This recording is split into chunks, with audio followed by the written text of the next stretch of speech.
I was 8 months pregnant working 12-hour shifts. One day I felt severe pain and asked to leave. My manager said use vacation days or don't come back. I went to the hospital alone and lost my baby. A week later, still grieving, I found a box on my desk. I froze inside. Was use your vacation days or don't bother coming back. Linda didn't even look up from her computer screen when she said it. Just kept clicking through whatever spreadsheet had her attention while I stood in her doorway, one hand braced against the frame, the other pressed against the side of my belly where something had gone wrong. Something sharp and twisting that made my vision blur at the edges. I can't. I tried to straighten up, tried to make my voice steady. Something's wrong. I need to go to the hospital. You've used all your sick days. She finally glanced at me, her eyes dropping to my stomach with something that looked almost like irritation. You knew the policy when you signed on. Vacation days or unpaid absence. Your choice. The fluorescent lights above her desk buzzed. Someone laughed in the break room down the hall. Normal sounds. Normal day. Except my body was telling me something was very, very wrong, and the woman who controlled my schedule was treating it like a minor inconvenience. Linda, please. I'm 8 months. I'm aware. She turned back to her screen. Clock out if you need to. But I'm telling you right now, if you walk out that door without approved leave, don't expect to have a position when you come back. They've been pushing like this for a while. I'd started at Brennan & Associates 3 years before I got pregnant. Commercial insurance firm, nothing glamorous, but the pay was decent and the benefits were supposed to be good. I'd worked my way up from data entry to claims processing, then to senior adjuster. 12-hour shifts during busy season, which somehow had become every season. I didn't complain. I showed up. I did my job. When I told HR I was pregnant, the first thing they asked was how much leave I was planning to take. Not congratulations. Not how are you feeling. Just, how long will you be gone and can you train your replacement before you go? I should have seen it then. The shifts didn't change when I started showing. If anything, they got longer. Mandatory overtime during the quarter-end crunch. Weekend coverage because we're short-staffed and you're the most reliable. I was on my feet for hours at a time, hauling files, sitting in meetings that could have been emails, eating lunch at my desk because there wasn't time for anything else. My doctor told me to slow down. I told her I couldn't afford to. She gave me a note recommending reduced hours. I gave it to Linda. Linda smiled and said she'd see what she could do. Nothing changed. By month 7, my ankles were swollen, my back was screaming, and I was averaging 4 hours of sleep a night. But I kept showing up. Because I needed the health insurance. Because I needed the paycheck. Because I'd been told my whole life that hard work was how you got ahead. And I believed it. Stupid. So stupid. That morning, the morning everything ended, I'd felt off from the moment I woke up. Not the usual pregnancy discomfort. Something deeper. A pressure that wouldn't ease. A dull ache that sharpened every time I moved. I made it through the first 3 hours of my shift on autopilot. Filing claims. Answering emails. Pretending everything was fine because that's what you do when you can't afford to be weak. Then, around 11, the pain hit like a knife. I grabbed the edge of my desk. Waited for it to pass. It didn't. That's when I went to Linda's office. That's when she told me to use vacation days or don't come back. I left anyway. The drive to the hospital was a blur. I remember gripping the steering wheel so hard my knuckles went white. I remember calling my sister's number 3 times and getting voicemail each time. I remember the parking garage, the elevator, the intake desk, the nurse whose face changed when she looked at me. After that, everything went fast and slow at the same time. They got me into a room. Hooked me up to monitors. Asked questions I couldn't answer because I was trying so hard not to scream. A doctor came in. Then another. Someone said the words placental abruption and I didn't know what that meant, but I knew from their faces it was bad. They took me to surgery. I woke up alone. A nurse was checking my 4. When she saw my eyes open, she stopped. Put her hand on my arm. And I knew. I knew before she said anything. I'm so sorry, she said. We did everything we could. I don't remember crying. I don't remember much of anything from those first few hours. Just lying there, staring at the ceiling, feeling like someone had reached inside me and taken everything that mattered. My sister finally showed up around midnight. She'd been in a meeting, phone on silent, didn't see my calls until it was too late. She sat beside my bed and held my hand and didn't say any of the useless things people say. She just stayed. I was in the hospital for 4 days. Then they sent me home to an empty apartment with a nursery I couldn't bring myself to look at. The first few days, I didn't function. I slept. I stared at walls. I ignored the calls and texts from coworkers who'd heard what happened. Someone sent flowers. I threw them away. On day 5, my sister brought me food I didn't eat and told me I should talk to a lawyer. I told her I couldn't think about that yet. She didn't push. On day 6, HR sent me an email. It was from someone I'd never met, some assistant in the main office, and it was written in that cold corporate language that makes everything sound reasonable. Dear Ms. Reyes, we were sorry to hear about your recent medical situation. Please be advised that your absence from work has been recorded as unpaid leave per company policy. Your position is currently being evaluated for coverage needs during your absence. Please contact your supervisor to discuss your return to work timeline at your earliest convenience. Best regards. Human Resources Department. I read it 3 times. Then I read it again. Coverage needs. Return to work timeline. Like I'd had a bad cold. Like I hadn't just lost my baby because they'd worked me into the ground and refused to let me leave when my body was screaming that something was wrong. Something shifted in me then. I can't explain it exactly. The grief didn't go away, it was still there, this massive weight in my chest that made it hard to breathe. But underneath it, something harder started to form. Something cold. I called Linda on day 7. Oh, Rachel. Her voice was carefully sympathetic. How are you doing? We've all been thinking about you. I'm coming in tomorrow. A pause. Are you sure? I mean, you just went through. I'm coming in tomorrow, I repeated. I'll be there by 8. She didn't argue. I don't know why I went back so soon. Maybe I needed something to do with my hands. Maybe I needed to see their faces. Maybe I just needed to know what they were going to do next. The office was quiet when I walked in. Too quiet. People looked up from their desks, then looked away quickly. A few people nodded. Nobody said anything.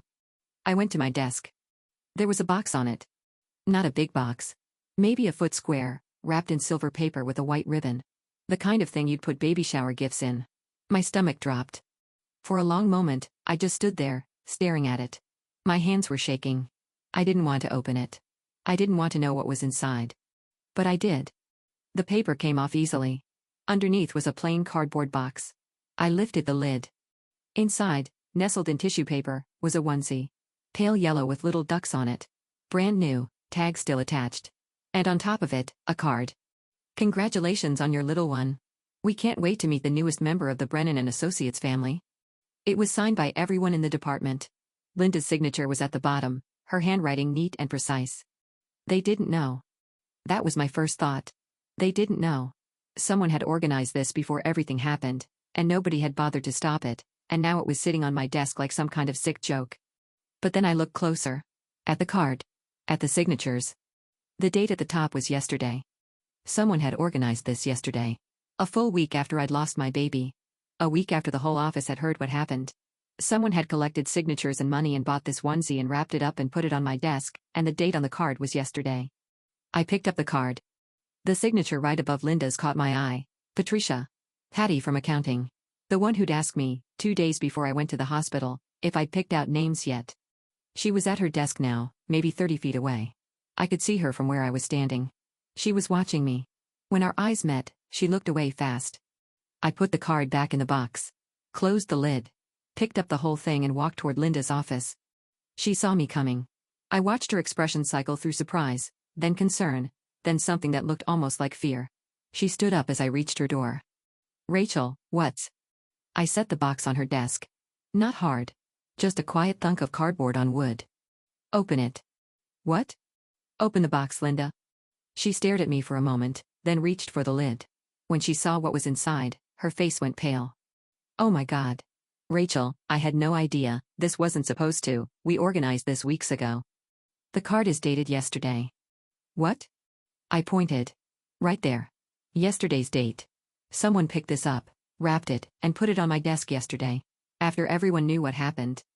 Linda's mouth opened and closed. She looked at the card, then at me, then at the card again.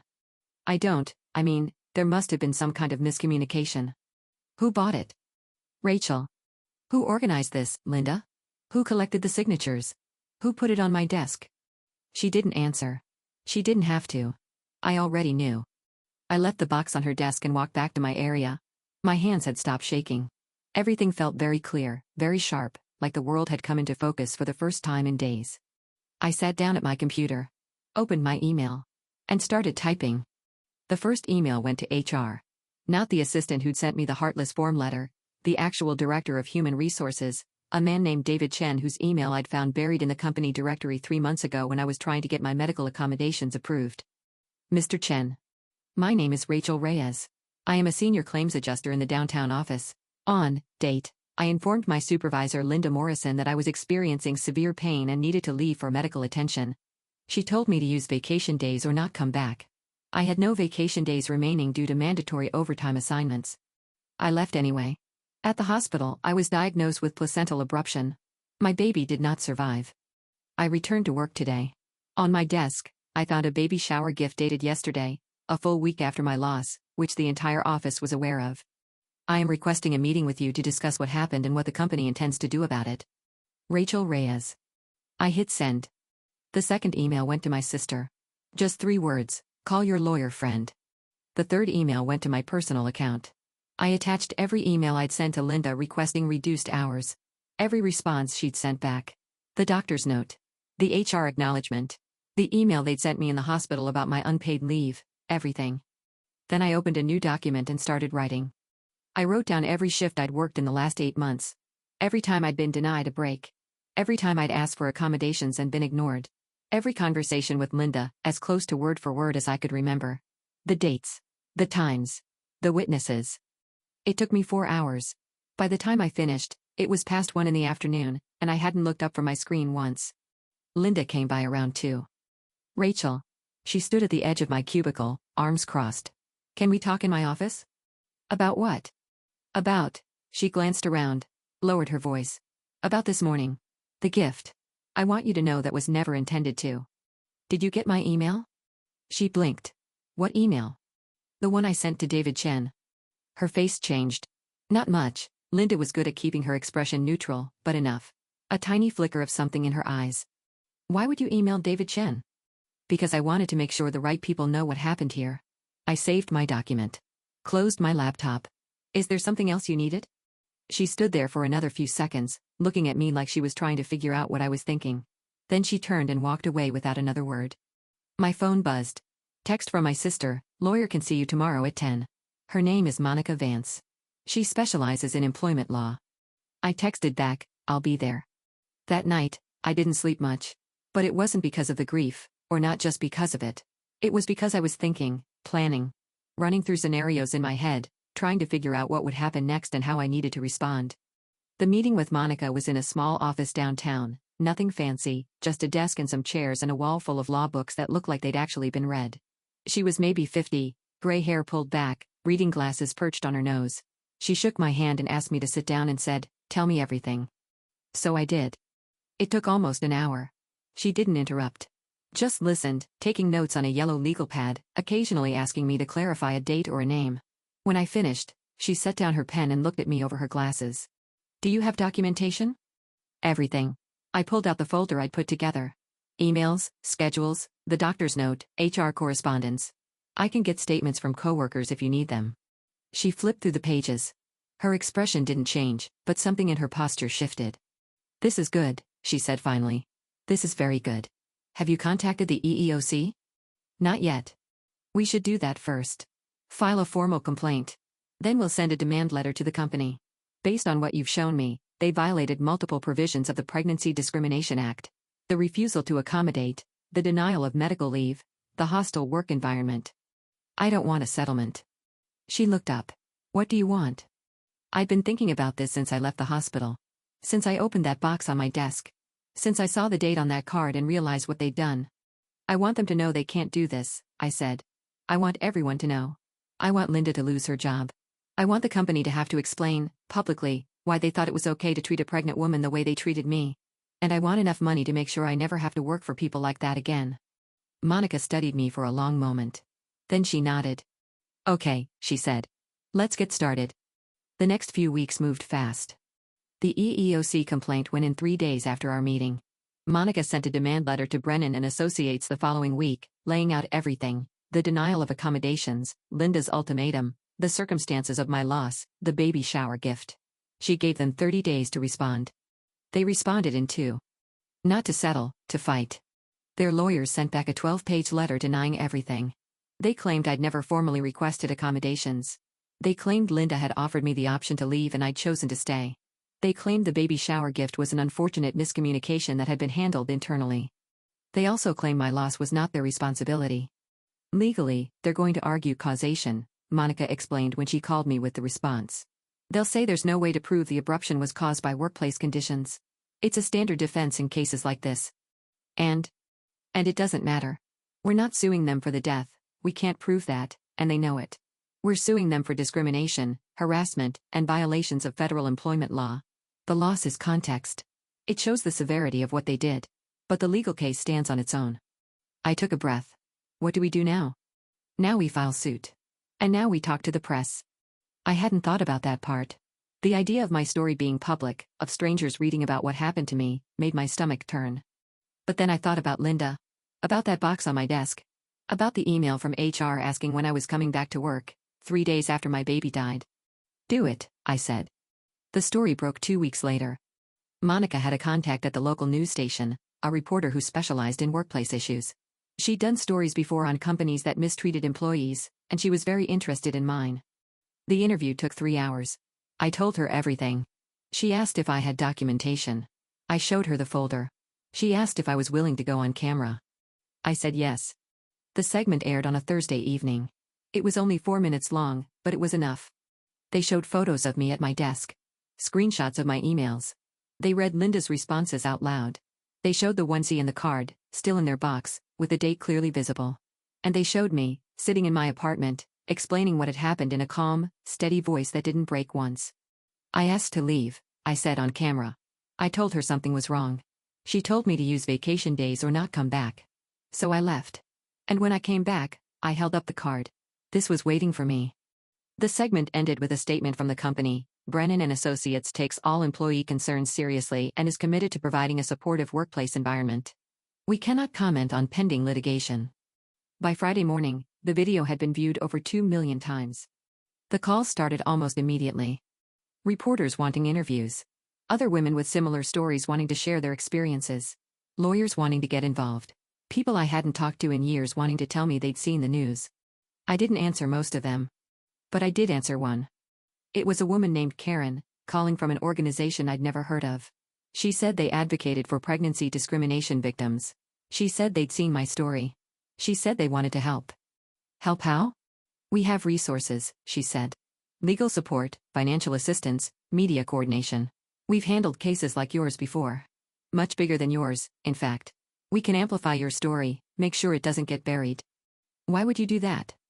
Because companies like Brennan count on people giving up. They count on settlements with NDAs that keep everything quiet. They count on victims being too tired or too hurt to fight. We don't let them count on that. I thought about it for maybe 5 seconds.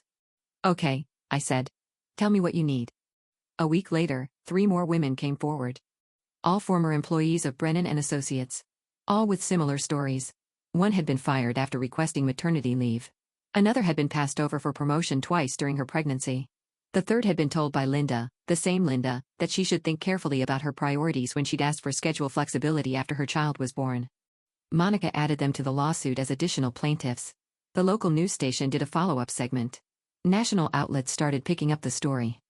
By the end of the month, Brennan's stock had dropped 4%, and the company had issued a statement announcing that Linda Morrison had been placed on administrative leave pending an internal investigation. I got the news in an email from Monica. They're trying to contain the damage. Linda's the sacrifice. They're hoping if they get rid of her, we'll back off. I wrote back, we're not backing off. Didn't think so.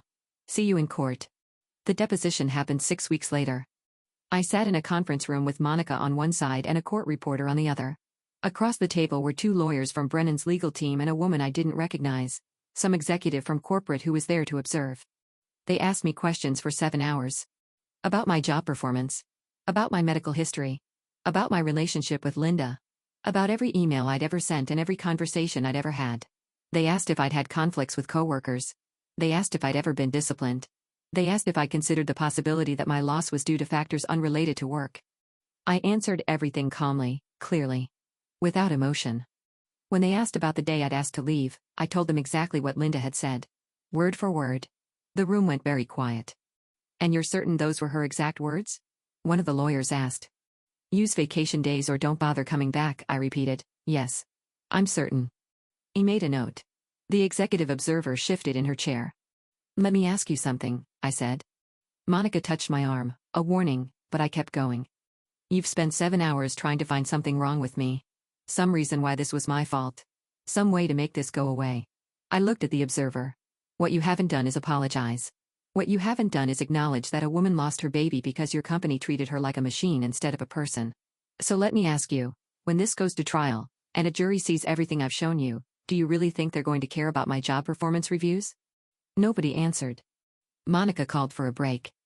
The settlement offer came 3 days later. It was substantial. More than I'd expected, honestly. Enough that I'd never have to work again if I didn't want to. Enough to buy a house. Enough to start over. There was just one condition, a non-disclosure agreement. I couldn't talk about the case. I couldn't talk about what happened. I couldn't say their name or Linda's name or describe any of the circumstances, ever, to anyone. My story would disappear. Monica laid out the offer carefully, professionally, without telling me what to do. It's a lot of money, she said. And trials are unpredictable. Even with everything we have, there's always a risk. What do you think? She was quiet for a moment. Then she said, I think you didn't go through all of this to be quiet. I called the advocacy group that night. Told them about the offer.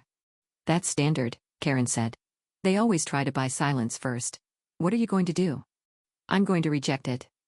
There was a pause on the line. Then, good. We're behind you. I went back to Monica the next morning and told her to say no. She smiled, the first real smile I'd seen from her since we met, and picked up the phone. The trial started 4 months later. I won't say it wasn't hard. There were days I didn't want to get out of bed. Days the grief hit me so hard I couldn't breathe. Days I looked at the nursery I still hadn't cleaned out and wondered if any of this was worth it. But then I'd remember that box on my desk. That card with yesterday's date. That moment when I realized they hadn't just failed me, they'd kept right on failing me, even after they knew what it had cost. So I got up. I showed up. I kept going. The trial lasted 2 weeks. Monica was brilliant. She walked the jury through every document, every email, every violation. She put the other women on the stand and let them tell their stories. She put Linda on the stand and watched her squirm through 3 hours of cross-examination, trying to explain why she'd told a visibly distressed pregnant woman to use vacation days she didn't have. And then she put me on the stand. I'd been dreading it. I'd practiced with Monica a dozen times, prepared for every question the defense might throw at me. But when I actually sat down in that chair and looked at the jury, something strange happened. I wasn't scared anymore. I told them what happened, simply, directly. Without embellishment. I told them about the shifts. The ignored accommodations. The pain that morning. Linda's words. The drive to the hospital alone because there was no one else to call. The moment I woke up and knew. And I told them about the box. When I described opening it, the onesie, the card, the date, I saw 2 of the jurors look away. One of them wiped her eyes. The defense attorney tried to rattle me on cross. Asked if I had personal issues with Linda. Asked if I'd exaggerated the severity of my symptoms that day. Asked if I'd ever considered that my loss might have happened regardless of work conditions. Have you ever been 8 months pregnant? I asked him. He blinked. I'm sorry? Have you ever felt your baby move inside you? Have you ever planned a nursery, picked out names, imagined what they'd look like? I kept my voice steady. Have you ever woken up in a hospital bed and been told your baby is gone, and then gone back to work a week later and found a onesie with ducks on it waiting for you at your desk? He didn't answer. Then don't ask me if I considered anything. The jury deliberated for 6 hours. When they came back, they found in favor of all 4 plaintiffs on every count: discrimination, hostile work environment, failure to accommodate, violation of federal employment law. The damages totaled $4.3 million. But that wasn't the part that mattered to me. The part that mattered was the verdict itself. The public record. The finding, written in black and white, that Brennan and Associates had done what they did and been held accountable for it. No NDA. No silence. No disappearing. Linda was terminated that afternoon.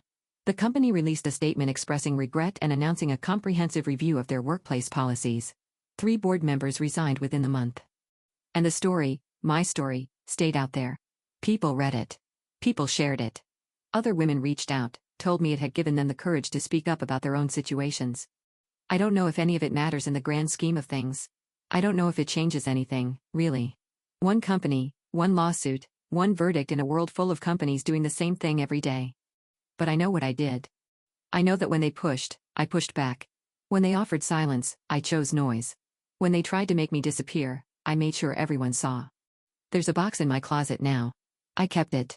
The onesie, the card, all of it. Not because I want to remember what they did, I'll never forget that. I kept it because it reminds me why I fought. I don't work anymore. I don't have to. I spend most of my time now volunteering with Karen's organization, helping other women navigate the same nightmare I went through. We filed 18 complaints in the last year. Won 9 settlements. Taken 3 cases to trial. Changed policy at 4 companies. It's not enough. It'll never be enough to undo what happened. But it's something. My sister asked me once if I ever think about reaching out to Linda. To tell her what she cost me. To make her understand. I told her no. Linda knows what she did. She knew when she said those words to me. She knew when she signed that card. She'll know for the rest of her life, every time she applies for a job and they Google her name, every time someone asks why she left Brennan, every time she tries to explain away the public record that follows her now. I don't need her to understand. I just needed her to lose. Last month, I finally cleaned out the nursery. It took me 2 days. I boxed up the clothes, the toys, the furniture. Donated most of it. Kept a few things, a blanket my mother had knit, a stuffed rabbit I'd bought on a whim one afternoon. When it was done, I stood in the empty room and felt something shift. Not closure, I don't believe in that word. But something. A release. A breath. The room is a home office now. That's where I do most of my work for the organization. Where I take calls from women who sound like I sounded, scared and hurting and not sure if anyone will believe them. I tell them I believe them. I tell them to document everything. And I tell them to fight.